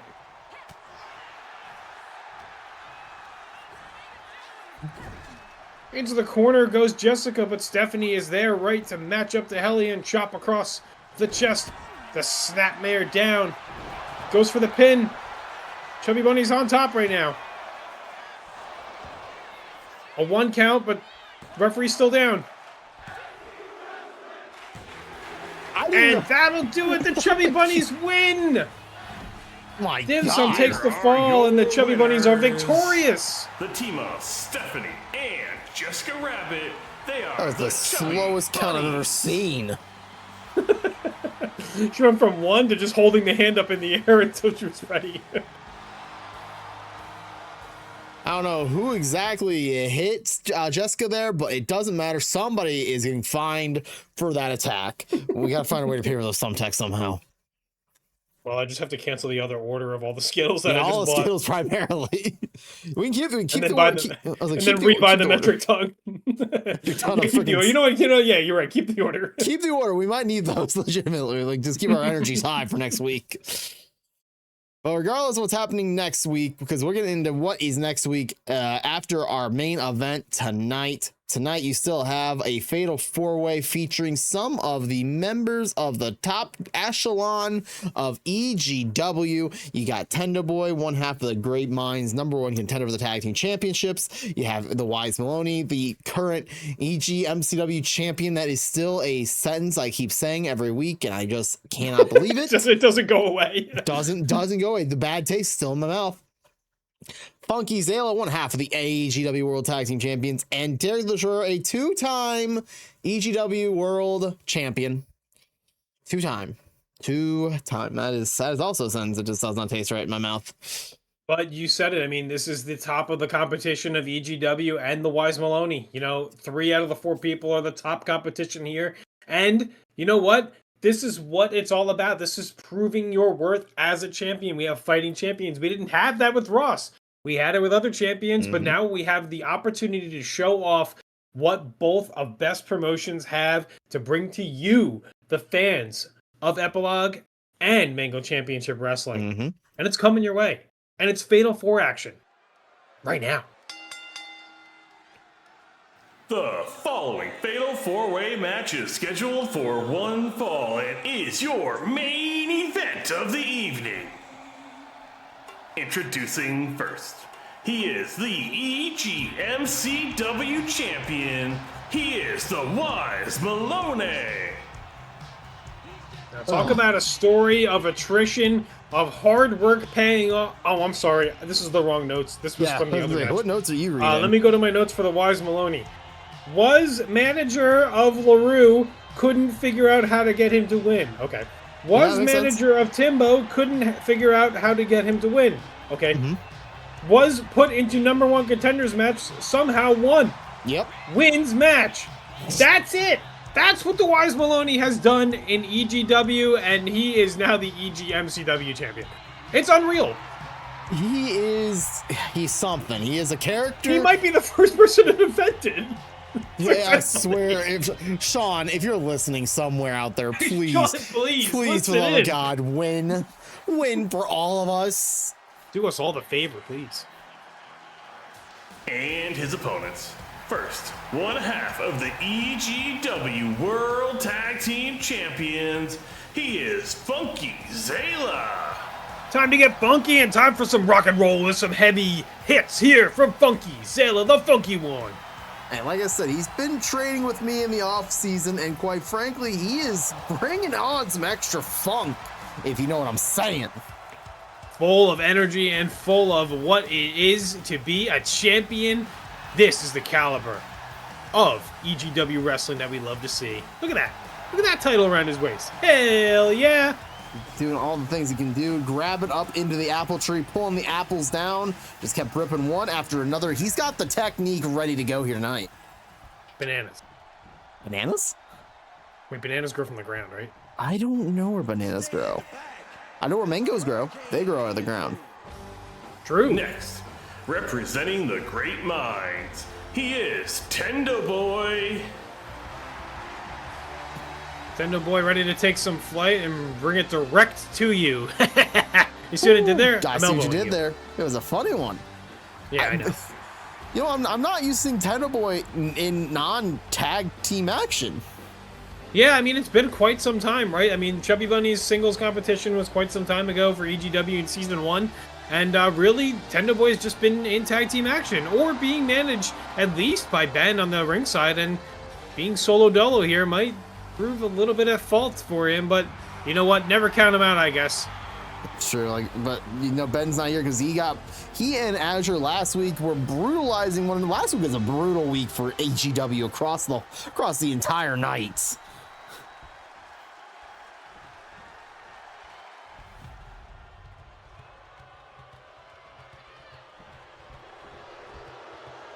And finally, he is your EGW World Champion. He is Derrick the Destroyer. Derrick is probably Ginger's favorite person in all of EGW and MCW, as he is the 2-time champion and the garbage can champion of all time. Listen, he is definitely my favorite to keep a close eye on. Always keeping a close eye on this man, because like I said, one wrong mistake, Mr. Destroyer. Oh, I will make sure your whole world comes crumbling down in a heartbeat. And as we know, Ginger was able to take on, in my honor, Derrick to take away that fake championship and lost to Derrick. Listen, I made sure to put him through the old rundown, beaten up, discount budget, Walmart branded wrestling ring that Sin had provided for you guys. And I did my job and made sure to put the fries in the bag and put that old championship back in the dumpster.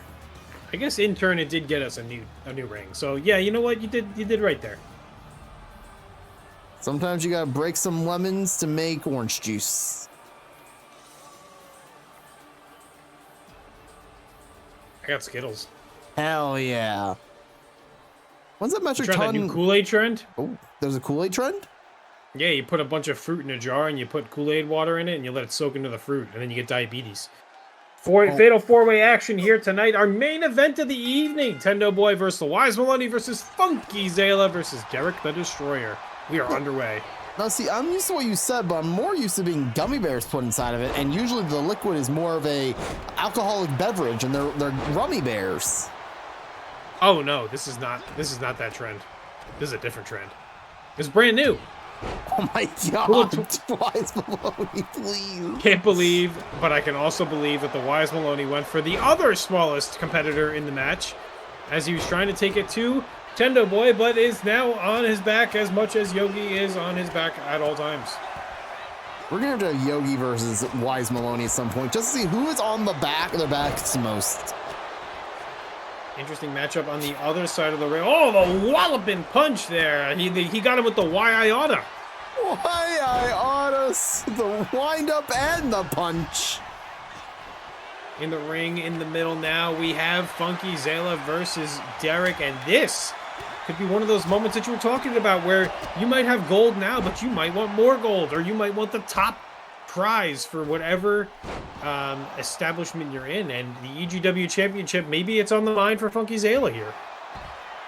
You never know who your next competitor is going to be. You always have to expect what is going to happen next. You pin it, like I've always said, you pin a current champion, regardless tag team, singles. This is Tendo Boy's honest chance. Oh my gosh, Tendo Boy with a hockey stick off the skull of the Wise Melone and off the kneecaps of each Funky Xela and the Wise Melone as Derrick ducks out of the way. This match, Tendo Boy quick right now. Tendo Boy has nothing. He has nothing to lose here. He has everything to gain. Yeah, Tendo Boy is already the #1 contender with Ben for the Great Minds for the EGW Tag Team Championships. And if he pins a champion here, it just shows that he can also do it singles as well. Oh my gosh, as Derrick is just throwing him against the ring. Light and effective, as I like to call him.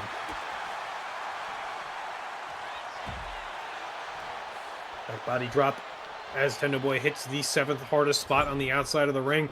Wise Melone taking it to, and busted open in the corner. Funky Xela knows all about the facial injuries as he has that glass jaw, trying to avoid being punched there at all times. Jumping knee, bringing the funk, but a backslide pin here. As Wise Melone doesn't know how to break up someone else's pin as it's going on, and turns his attention onto and gets flattened by Derrick the Destroyer. Dropping the elbow is Tendo Boy as he goes for the pin here on Funky Xela. No, Wise Melone, not much of the upper body strength. He's more known for his lower body strength and unorthodox fighting style. Yeah, a lot of his fighting style is getting hit in the face and being on his back, so I don't know how that's going to fit into any of these matchups as he's going forward, and maybe as he's also trying to defend that EGMCW Championship. Flying for him there as Funky Xela goes for the pin, and the Wise Melone with one of his first bits of offense there, kicking to break up a pin as he gets punched across the mouth. He's just on the shoulders of Xela, and now he's out for the next 6 minutes as Xela turns his attention to the other competitors in the matchup. We go from a really bad competitor in the Wise Melone to a really good one. Oh, springboard moonsault, shoots the leg. This could be it. Tendo Boy trying to show that he can also win championship gold here, as he's the only one here without any. It's a spinning back fist right to Derrick in the face with Xela. So now Derrick is not happy about that. Went without some hardware. Oh, a shot to the gut. Shot to the back. The Wise Melone looking like he was going to pick up Funky Xela, but just gets dropped. Nintendo Direct. And very smart to not go for the pin there, but turned around as he was trying to take Xela out to maybe get the pin attempt on Derrick, who's still out. So that could have been, if hit on Xela, maybe that would have been a 3 count on Derrick, who is just now getting to his feet with a little bit of help. Swinging neck breaker there as he goes for the pin with the Wise Melone lurking.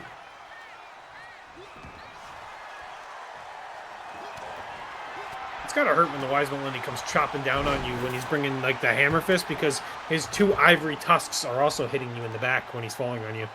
It's a dangerous combination. He has both that of the thickest fists on the planet and the thickest tusks that could ever be on one's face.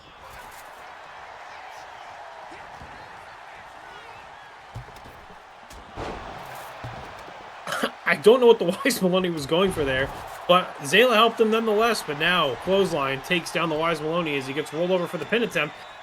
But Tendo Boy will have none of that as he goes right back to the middle rope here. Ooh, but took a little bit too much time trying to drop the leg on Derrick as Derrick gains control now. And up on the shoulder again. Ooh. Knee to the face there. Derrick missing the flying forearm there. Tendo Boy gloating on the outside, I guess. It's just how it has to be. Tendo Boy doing what he's got to do, and it's playing that psychological mind game. He busts open Derrick there as he picks up the trash can and misses. Straight kicks, straight punches. Nice suplex pin, or suplex attempt there. As the Wise Melone turns his punching ability, a little shucky ducky drive and punches and busts open Xela, who then counters because blood is the same color as all of his hair. Never know when the blood starts and the blood ends with Funky Xela. Fortunately for Funky Xela. I cannot believe this, but the Wise Melone has Funky Xela up and into the corner he goes. That is the first bit of offense this whole match. Never mind, he's down.